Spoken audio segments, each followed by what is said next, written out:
एक डाली जाए हवन में और एक से जल रही चिता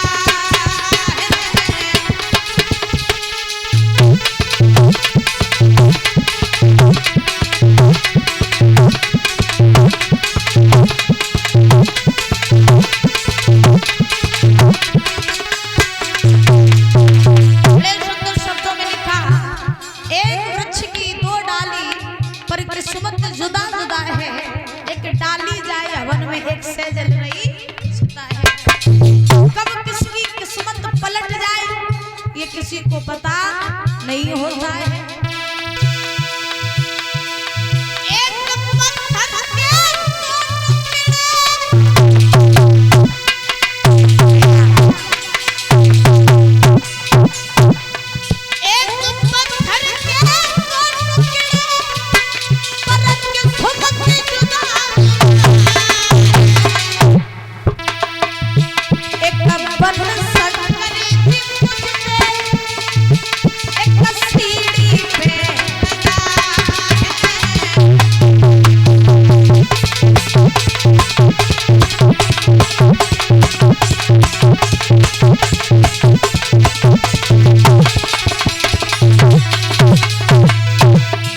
पत्थर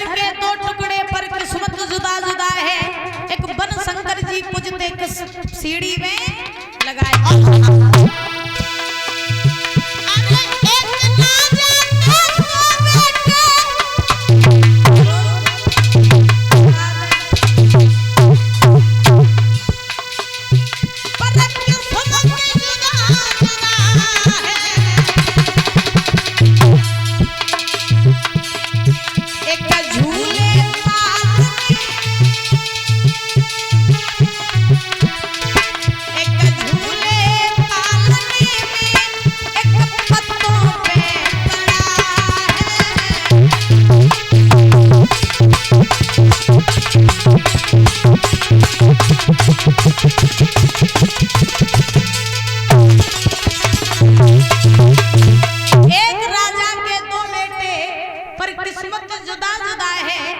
झूले पालने में पत्तों पे पड़ा है।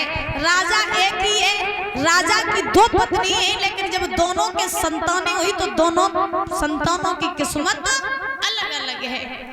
उत्तोनपाद ने बहुत खुशी मनाई कि मेरे घर में एक नहीं बल्कि दो बालकों ने जन्म लिया, बहुत खुशी मनाई। बुजुर्गों ध्यान रखना, हुआ ऐसा कि सुनीति का जो बालक था उसका नाम पड़ा ध्रुव और सुरुचि के गर्भ से जिस बालक ने जन्म लिया उनका नाम पड़ा उत्तम। और जब बालकों के नामकरण संस्कार हुए तो दोनों बालक शिक्षा ग्रहण करने के लिए एक ही पाठशाला में पढ़ने के लिए जाने लगे। तो उत्तम की और ध्रुव की घनिष्ठ मित्रता हो गई। घनिष्ठ मित्रता होने के बाद में एक बार उत्तम ने ध्रुव से कहा, भैया तू तो मुझे अपने घरे ले नहीं जाते हैं तो ऐसा कर चला हम तो अपने घरे लगाए चले। तो हमारा छोटे छोटे बालक थे तो ध्रुव जी ने जवाब दिया, ठीक है भैया तू अपने घर ले चल।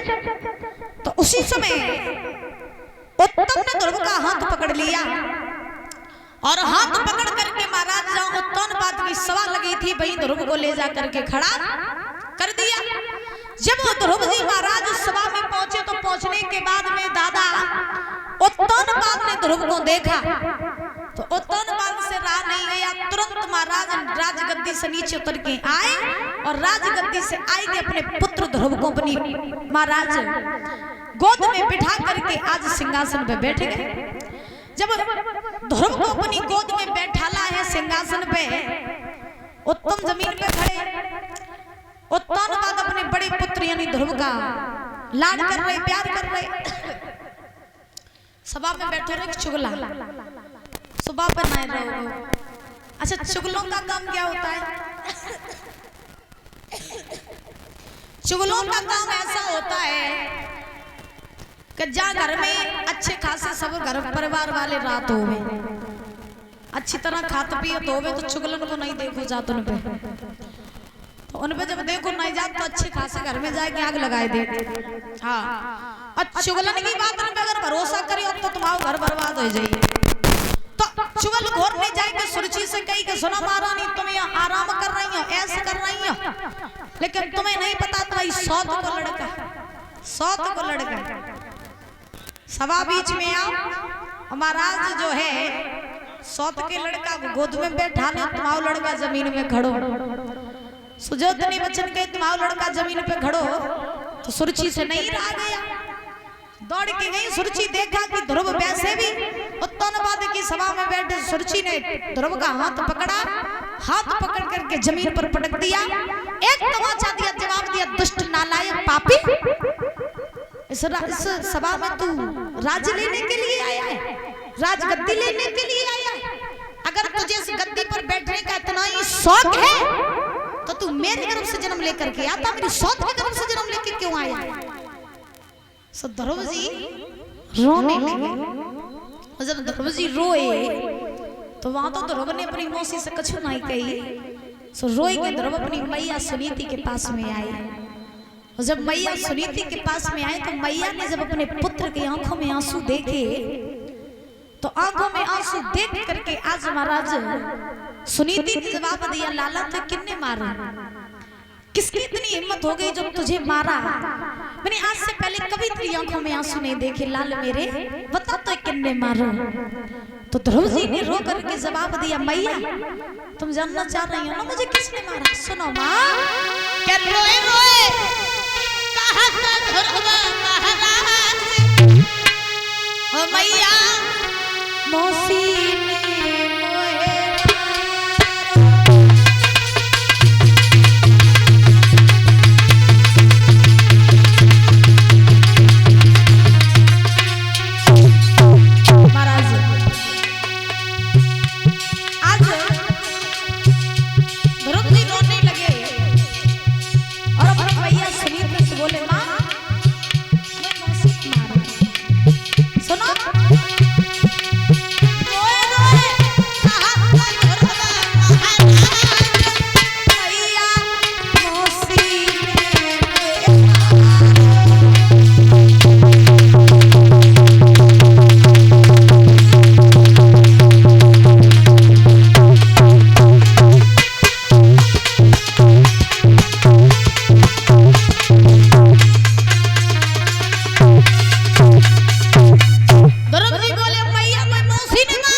मौसी ने मारा? बोले हाँ।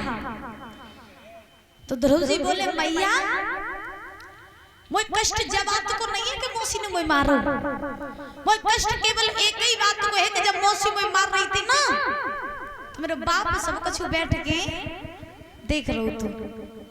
और माँ अगर वो मेरा बाप होता ना तो मुझे मौसी के हाथ से पिटने नहीं देता। मैया मैं तू बता दे कि मेरा असली बाप कौन सो है? ध्रुव जी ने जवाब दिया, माँ मुझे बता दे मेरा असली बाप कौन सा है? तब महाराज सुनीति ने जवाब दिया, बेटा जो तेरा बाप है ना जो राज कर रहा हो, ये तो नकली बाप है, ये तो झूठो बाप है। अगर तुझे जानना है कि असली बाप कौन सा है तो सुन, तेरे बाप का भी बाप है, जो संसार के बापों का बाप है वो केवल एक ही है, परमपिता परमात्मा। अगर तुझे उसकी शरण में जाना है तो बेटा अगर उस पिता को पाना है तो तुझे घनघोर तपस्या, कठोर तपस्या करनी पड़ेगी। तब ध्रुव जी ने जवाब दिया, मैया तो जब तक भगवान मिलेगा कहाँ, वो परम पिता परमात्मा मिलेगा कहाँ? तब सुनीति ने जवाब दिया, वो परमात्मा तुम्हें जंगल में जाकर के मिलेगा।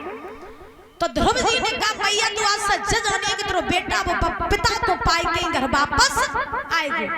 दादा ध्यान रखना, 5 वर्ष के ध्रुव जी महाराज, अब 5 वर्ष की अवस्था में ध्रुव जी महाराज ने वैराग्य धारण किया। 5 वर्ष की अवस्था में, क्योंकि कहा जाता है ना कि भक्ति करने की और ज्ञान प्राप्त करने की कोई भी उम्र नहीं होती।